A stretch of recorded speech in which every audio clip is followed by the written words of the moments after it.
quiet of nighttime, being in front of my computer, doing my own, this is the researcher in me, this is the number for, besides the fact that I just need that quietness. My husband's the expert, he'll talk to anybody, anytime, and, but with that though, I never thought I would run for office. I had set out eventually though, to perhaps, because I guess I have to jump back again. When we first came to this area, again, my husband, my kids have teased him, wait a minute, Dad, the only reason you went to law school and became a lawyer is so you could marry Mom? Yeah, pretty much, yeah, that's, so we came out, as he finished law school, we came to Washington area for a couple of years experience. And like so many of you, I'm sure, being in this area is dynamic. It is being part of the world broadly, and it was just so meaningful to us. Besides that, we're outdoors people, so you go to the ocean, you go to the mountains camping and enjoying all of that. So with that then, those 15 years as a very, very, very active citizen were also not just based on a budget and on numbers, but when I first came to Virginia, it was right on the heels of Virginia closing public schools rather than integrate. The reaction to the Supreme Court decision on separate is not equal. The reaction in part of Virginia was to close public schools rather than open them as they needed to. So I'm stepping into that. I hadn't been overly active as a teenager in Michigan, but again, I graduated high school. Since I've already given away my age, we can talk about all of history.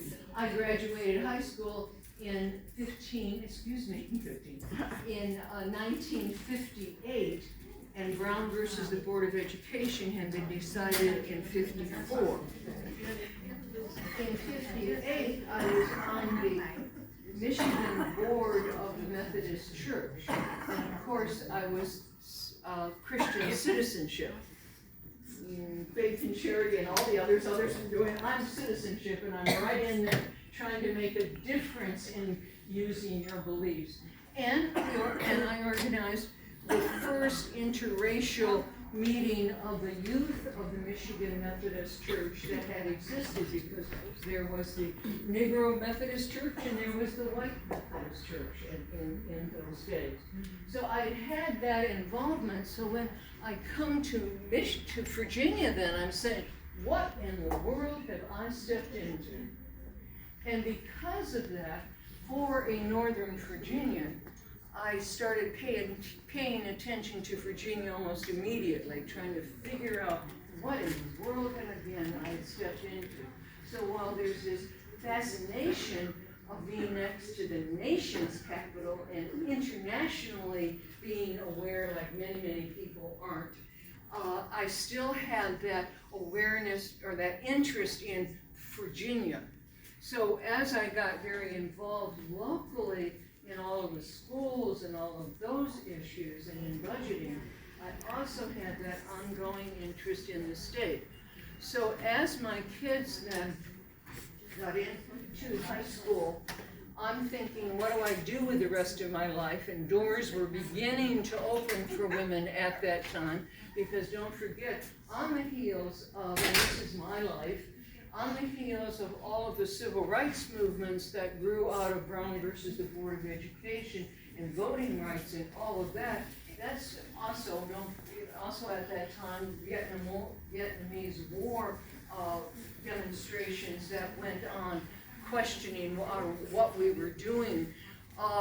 You also then, because of those kinds of movements and the effect that they had, you had women's lib came forward right on that, and actually it was the third one of the three that I have mentioned.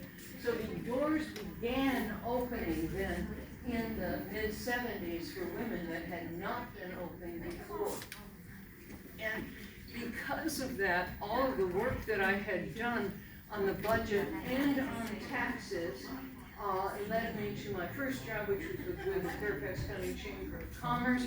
There were a few people that I worked with over the years who were thinking I've gone to the enemy, because there's always this, oh, there's business and then there's the rest of us. No, it's a community, and we've all got to have economic growth and development together. So with that, I had thought that what I was going to do